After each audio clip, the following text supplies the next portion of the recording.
નમસ્કાર મિત્રો, વેધર ઇન્ફોર્મેશનમાં આપનું સ્વાગત છે અને હું છું પરેશ। ખાસ કરીને આજના વિડીયોની અંદર આપણે પવન, ઠંડી, માવઠાના વરસાદના ઝાપટા અને એ સાથે આપણે કચ્છ કાતરા વિશે થોડીક અગત્યની માહિતી આપવાની છે। સૌપ્રથમ હું આપને એ જણાવી દઉં કે આમ તો પવનની ઝડપ મેં આપને જણાવ્યું હતું એમ આવતીકાલે 30 જાન્યુઆરી છે। 30 જાન્યુઆરી 2026થી પવનની ઝડપ નોર્મલ થઈ જવાની છે, એટલે આવતીકાલથી કોઈ પણ ખેડૂત મિત્રોએ ઊંચાઈવાળા પાકમાં પિયત આપવું હોય તો આપી શકે છે। કાલથી પવનની સ્પીડ છે એ નોર્મલ હશે।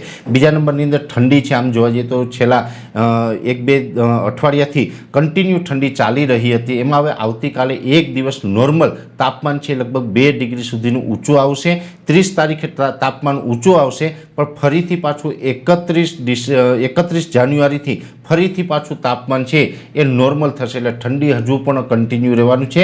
5 તારીખ સુધી હજુ પણ આપણે ઠંડીમાંથી કોઈ મોટી રાહત નથી મળવાની, સામાન્ય 1-2 ડિગ્રીની રાહત મળે, બાકી મોટી રાહત મળે તેવી શક્યતાઓ નથી। આ વચ્ચે બીજી એક વાત કરવાની છે માવઠાના વરસાદ વિશેની। માવઠાના વરસાદની એટલા માટે વાત કરવાની છે કે ફરીથી ગુજરાતમાં અમુક સીમિત વિસ્તારની અંદર માવઠાના ઝાપટા પડે તેવી શક્યતાઓ રહેલી છે। માવઠાના ઝાપટાની વાત છે તો આમ તો ગુજરાતના દરેક ખેડૂતોએ ક્યાંય ચિંતા કરવાની જરૂર નથી, પણ એક ચોક્કસથી વાત છે કે મધ્યપ્રદેશ બોર્ડર લાગુ વિસ્તારમાં અમુક ગ્રામ્ય વિસ્તાર હશે, એમાં 2 ફેબ્રુઆરીના રોજ માત્ર એક દિવસ માટે છૂટાછવાયા એકદમ સામાન્ય ઝાપટા પડવાની શક્યતાઓ રહેલી છે। જે વિસ્તાર હશે જેમાં ખાસ કરીને રાજપીપળા, છોટાઉદેપુર, દાહોદ, ગોધરા સુધીનો જે વિસ્તાર હશે ને એમાં પણ ખાસ જે મધ્યપ્રદેશ બોર્ડર તરફના જે ગામડાઓ હશે એ ગામડાઓમાં માત્ર 2 ફેબ્રુઆરીના રોજ એક જ દિવસ માટે સામાન્ય ઝાપટા પડે, એટલે સીમિત વિસ્તારમાં એ ઝાપટાની શક્યતાઓ છે। બાકી ઓલ ઓવર ગુજરાતનું હવામાન છે એ રાબેતા મુજબ ખુલ્લું રહેવાનું છે, એટલે બીજા કોઈ વિસ્તારમાં ચિંતાનું કારણ નથી।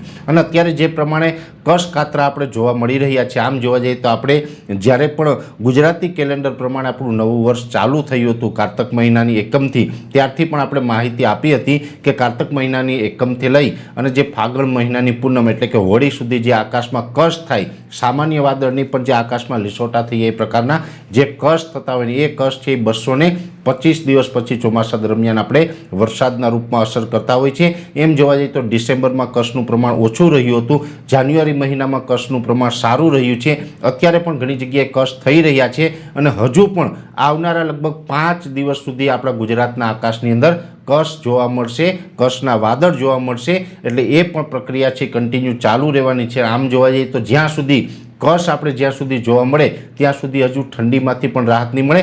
જ્યારે પણ સંપૂર્ણ કચ્છ છે એ થવાનું બંધ થઈ જશે ત્યાર પછી ઠંડીમાંથી રાહત મળશે અને ત્યાર પછી પાછા ફરીથી કચ્છ થવાનું ચાલુ થાય તેવી આપણે શક્યતાઓ રહેલી હોય છે, એટલે હમણાં કચ્છમાંથી પણ રાહત નહીં મળે અને ખાસ કરીને જે ઠંડી છે એ પણ હમણાં યથાવત રહેવાની છે અને પવનની જે ઝડપ છે એ આવતીકાલથી ઘટી જવાની છે અને માત્ર એક દિવસ એટલે કે 2 ફેબ્રુઆરીના રોજ રાજ્યના સીમિત વિસ્તારોની અંદર માવઠાના ઝાપટા પડે તેવી શક્યતાઓ રહેલી છે। એટલે હવામાનની ખૂબ અગત્યની માહિતી હતી મેં આ વિડીયોની અંદર આપવાનો પ્રયત્ન કર્યો છે। વિશેષ માહિતી નેક્સ્ટ વિડીયોમાં આપવામાં આવશે। અત્યારે આ વિડીયોની અંદર એટલું જ। અંતમાં દરેક મિત્રોને વિનંતી રહેશે વિડીયોને લાઈક આપીને દરેક ગ્રુપમાં શેર કરી દેવો। જો તમે અમને યુટ્યુબ ઉપર જોઈ રહ્યા હોય તો ચેનલને સબસ્ક્રાઈબ કરજો અને ફેસબુક ઉપર જોઈ રહ્યા હોય તો પેજને ફોલો કરજો। નમસ્કાર।